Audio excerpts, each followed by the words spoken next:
Welcome to Zoom in Africa. On Zoom in Africa today, we take a look at how African winemakers are toasting China's row with Australia. We look at African innovators developing scalable engineering solutions to meet local challenges, and the South African energy appetite, which has been on a steady rise. South Africa's energy appetite has been steadily increasing, and the government has a plan in place to satisfy it. Keeping in mind global greenhouse gas agreements, renewable energy is also part of the equation, but so is nuclear energy. More in this report. Oyster Bay is an idyllic community on South Africa's southern coast. Jeffreys Bay is a world-famous competitive surfing site. Cape St. Francis is a popular eco-destination for domestic and foreign tourists. And they are about to have a new neighbor, a nuclear power plant. South Africa still stands as the only country on the continent to generate nuclear energy. Its Coburg power station produces 1,800 megawatts of electricity, or 5% of the country's needs. Eskom, the nation's energy supplier, plans to increase the amount of electricity produced by nuclear to 9,600 megawatts. The plan has met with stiff opposition. Local NGO EarthLife Africa has held several high-profile protests at the Energy Ministry in Johannesburg. Greenpeace has also just added its voice to oppose the planned nuclear facilities. EarthLife complains that ecosystems will be harmed and that waste disposal will further despoil the environment. And they point to Japan's recent disaster. At the moment, how South Africa would cope with a nuclear accident that has happened, same as like in Japan or worse than that. But Energy Department Director of Nuclear Energy, Ditabogo Kagomo, says such concerns are unfounded. The accident at the Fukushima nuclear power plant was most unfortunate, and our condolences continue to go to the Japanese people. But in terms of nuclear safety, if you look at the units that are at Fukushima, they are actually much older units built in the 70s. Just on that point, nuclear safety has evolved from the 70s. Nuclear waste from Coburg is driven 600 kilometers to Valsputz in the Kalahari Desert. But the plant has not been trouble-free. There were several small problems in 2005 that led to the shutting down of reactors, causing customers to suffer power cuts. And there was an earth tremor reported earlier this year in the vicinity. But Kagomo says there is nothing to worry about. They built Coburg, to withstand earthquake of level 7, because there was recognition that much as South Africa doesn't sit on the ring of fire, should the tremors that had happened in the area, I don't know what the highest was, but from the highest that was there, they simply built Coburg to withstand. Both citizens and experts agree that something needs to be done to make sure that South Africa has enough electricity. Shortages have caused both financial problems and loss of confidence in those in power. Over a month, it probably cost us over 20,000 for the two 24-hour outages. Everybody's been affected by it. Certainly we do have a crisis in South Africa regarding energy overall. And of course, I think government's got a big challenge ahead for sorting it out. Tastepunt is the proposed site of the first new reactors. Their addition to the landscape is still at least 10 years away, as the tendering process still needs to be completed. The nuclear plant's new neighbors say they understand the need for energy, but they just don't want it in their backyard. We need power in this country. There's going to be a shortage. Something has to be done there, and obviously they're going to build a nuclear plant somewhere. But we just feel that the Tastepunt site is just completely wrong for what they want to do. It's a question of the actual location that they want to put it in, and all the sensitive associated with that is not just how it affects us, how it affects the environment. They're a very, very sensitive area. How it affects heritage site, because we've got a lot of heritage along this coastline going right back to the very earliest of mankind. Eskom points out that Coburg is surrounded by a nature park that is home to 150 species of birds and about a dozen types of small animals. Kagomo thinks the key is to get more information to those in the Taste Punt area. Maybe they might want to have a chat with the residents that live close to the Coburg nuclear power station. The people who live in such areas, you find that they are much more informed of actually what is happening at the power station, and they know what kind of safety measures are being put in place. With recent support reiterated by South Africa's energy ministry, those opposed to the plants are running out of options. They are likely to get their nuclear energy despite their pleas against it. The nation's hope must be that Eskom's security guarantees live up to their billing. The pandemic could have been a disaster for Vergenod Low Company, as its economic fallout published a 300-year South African wine estate's home market. Then the government banned alcohol sales to ease the strain on the health sector, and the weekend visitors who had once flocked to the scenic farm to sip rosé and snap photos of its famous ducks disappeared. But relief has come from an unlikely source, an increasingly bitter dispute between China and Australia. Long-simmering tensions between Australia and its largest trading partner boiled over last year after Canberra led calls for an international inquiry into the origins of the COVID-19 outbreak in Wuhan. Beijing retaliated, slapping steep tariffs on a broad range of products, creating new layers of red tape, or simply banning some Australian imports outright. With both sides digging in for a long battle that is throttling the flow of everything from copper and coal to wine and barley, African exporters, despite a range of long-standing challenges, appear to be coming out winners. We wouldn't be where we are today without this China deal. This China deal has made a huge impact to our bottom line. Just being able to get rid of not only the stock that we currently sit with in our cellar, but with the agreement in place that the volume increases every year. It's just given us a bit of that financial assurity for the next 5 to 7 years. We should be in a good space. Until November, when Beijing imposed tariffs of up to 212% on Australian wine, Chinese drinkers bought up to 40% of Australia's exports. But that trade abruptly ground to a halt in December, and Chinese wine brokers are already looking for replacements. The Chinese market, we feel, is a very, very important model for us. It's a place where we can get great sales, where we can do great volume. The problem with the Chinese market is that it's a very, very competitive market, and there's only so much you can control.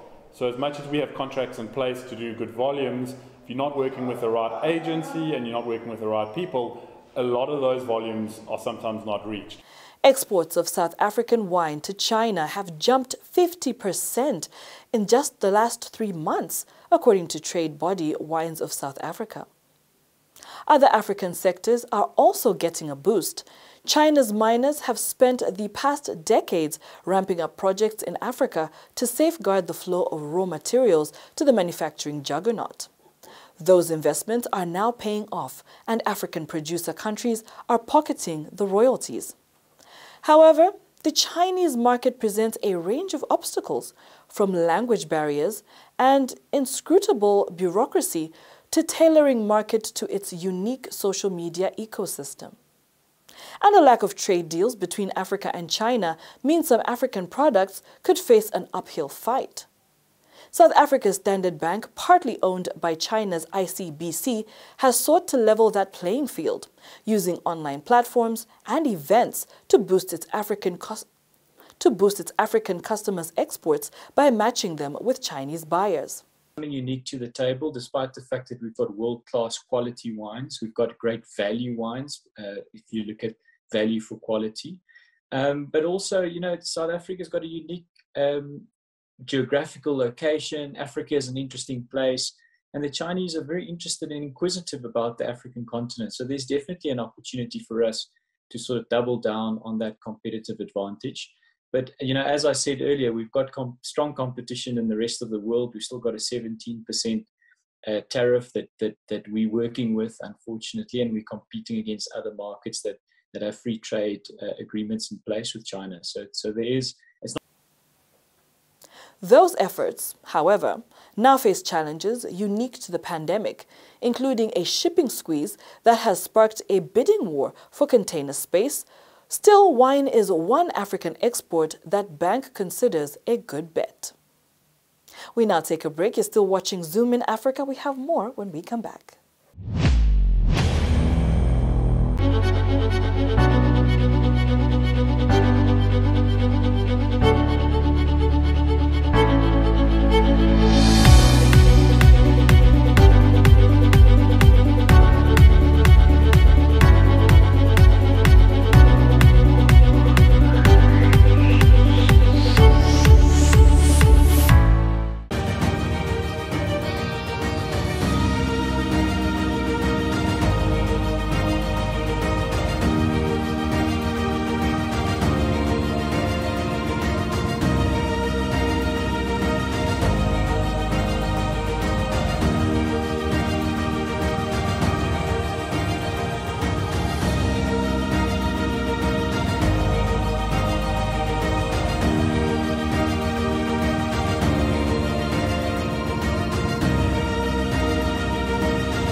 Welcome back to Zoom in Africa.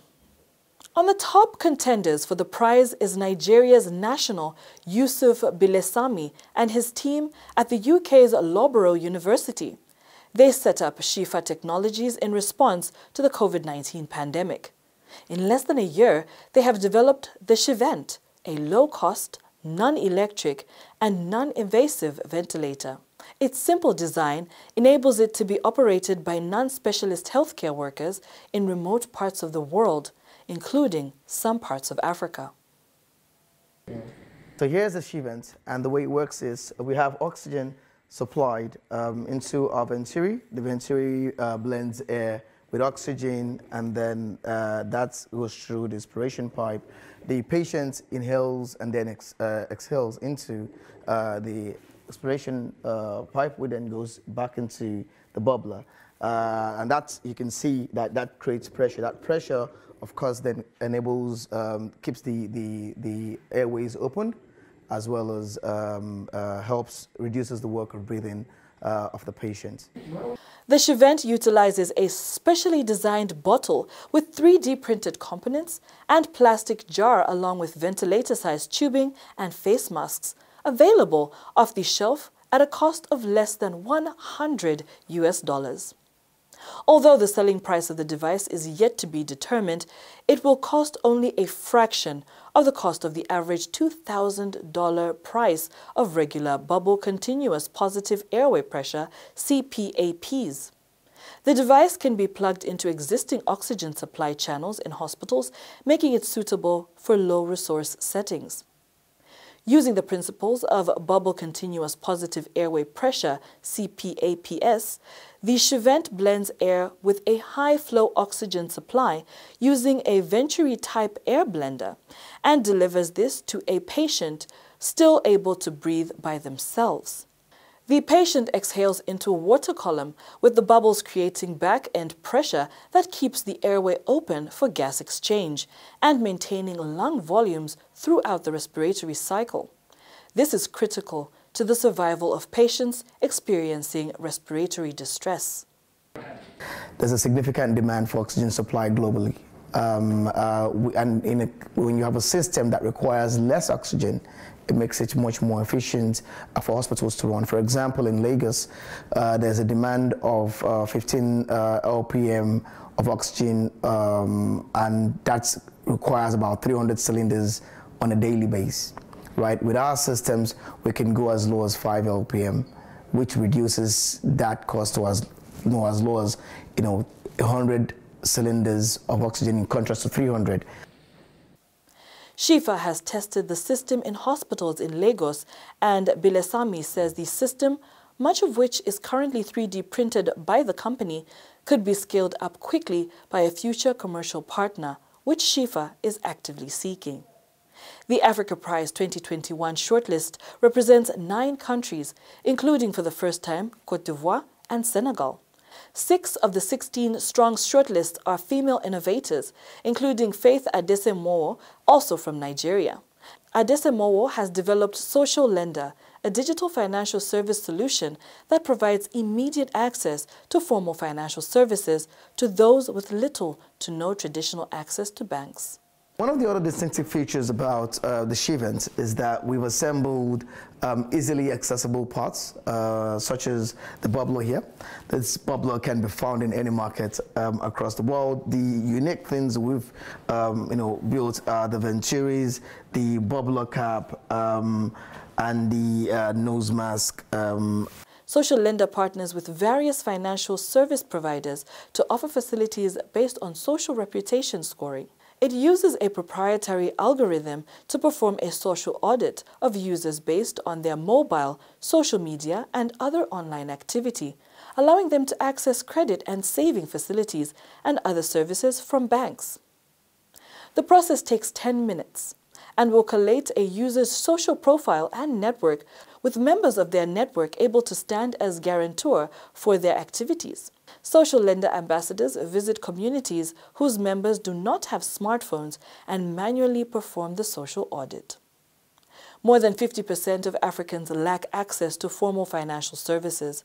The majority of them are farmers, traders, artisans, young professionals, small business owners, and students. 5 years on from developing Social Lender, the platform has impacted the lives of 100,000 customers in Nigeria, with less than 2% of customers failing to qualify for a loan based on their reputation score. Another female contestant is Cameroon-based Amel CJ, who has created biopacking, which transforms banana and plantain stems to biodegradable paper packaging products. The business was created to address plastic pollution and improper waste management in Cameroon. Meanwhile, South Africa's Seppo Mangoele has created Dissolve Bioplastic, a novel bioplastic made using plant waste material. The biodegrading process of currently available bioplastics can take anywhere from 3 to 6 months, while Dissolve Bioplastic biodegrades in roughly 61 days. It is designed to dissolve in water within 36 to 72 hours, depending on the product, straws, cutlery, or packaging. Launched by the Royal Academy of Engineering in 2014, the annual Africa Prize awards commercialization support to the innovators who are transforming their local communities. It has a track record of identifying engineering entrepreneurs with significant potential. A package of support will be provided to those shortlisted over the next 8 months to help them accelerate their businesses. The benefits of selection include comprehensive and tailored business training, bespoke mentoring, media and communication training, funding, and access to the Academy's network of high-profile, experienced engineers and business experts in the UK and across Africa. Nigeria as a case point, you find that quite a bit of Nigerians, so the problem is financial inclusion. A lot of people are not financially included. In Africa, this is a huge problem by itself. We have millions and millions of Africans who fall into this category. So the idea is these people need access to formal financial services, and we're there to provide that access. The General Council of the World Trade Organization on Monday, 15th February, agreed by consensus to select Ngozi Okonjo-Iweala of Nigeria as the organization's 7th Director General. When she takes office on March 1st, Dr. Okonjo-Iweala will become the first woman, the first African, to be chosen as Director General. Her term renewable will expire on 31st of August 2025.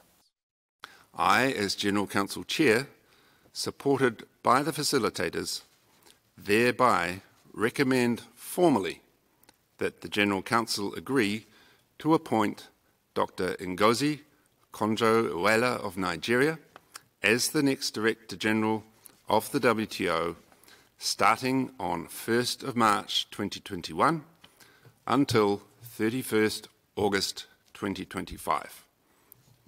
Dr. Okonjo-Iweala said a key priority for her would be to work with members to quickly address the economic and health consequences brought about by the COVID-19 pandemic. A long and tough road, full of uncertainty, but now it's the dawn of a new day and the real work can begin. Today, WTO members are making history. For the first time in the 73 years of GATT and WTO, you are selecting a woman and an African as Director General. This is groundbreaking and positive.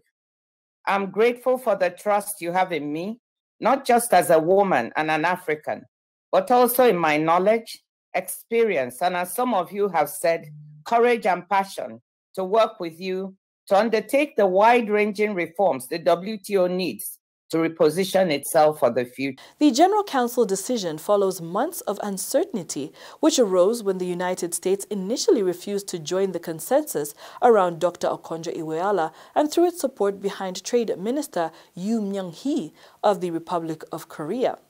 But following Yoo's decision on February 5th to withdraw her candidacy, the administration of the newly elected U.S. President Joe Biden dropped the U.S. objection and announced instead that Washington extends its stronger support to the candidacy of Dr. Okonjo-Iweala. In Nigeria's capital, Abuja, there has been a delighted response to the appointment of Ngozi Okonjo-Iweala as the first woman and the first African to lead the World Trade Organization. Angela Okumadu reports. Ngozi Okonjo-Iweala is the first woman and the first African appointed to lead the World Trade Organization. And in Nigeria's capital, Abuja, that's cause to celebrate. For people here, like branch developer Ibe Joy, the country's former finance minister is an inspiration. Her achievements as a lady has actually made we young ladies to actually have the drive to do more. If she can do it, we all can do it. 3 months after being rejected by the administration of former U.S. President Donald Trump, an endorsement by his successor, Joe Biden, saw Okonjo-Iweala get unanimous approval for the job. That position is long overdue when you take cognizance of what Okonjo-Iweala has put in this nation. The 25-year veteran of the World Bank returned to Nigeria in 2003 to serve as finance minister. Her backers point to her hard-nosed negotiating skills, which helped cancel billions of dollars of Nigerian debt in 2005. Plus to Africa, and it's a big plus to Nigeria. Admissions facilitator Oladipo Rotimi believes her appointment will be a boost for a country that suffered 2 recessions in the past 5 years. And it's give us a voice. But Okonjo-Iweala does have her work cut out. She will need to broker international trade talks in the face of persistent U.S.-China conflict, respond to pressure to reform trade rules, and counter heightened protectionism. All right. That's all we had for you on Zoom in Africa for today. Thank you for watching.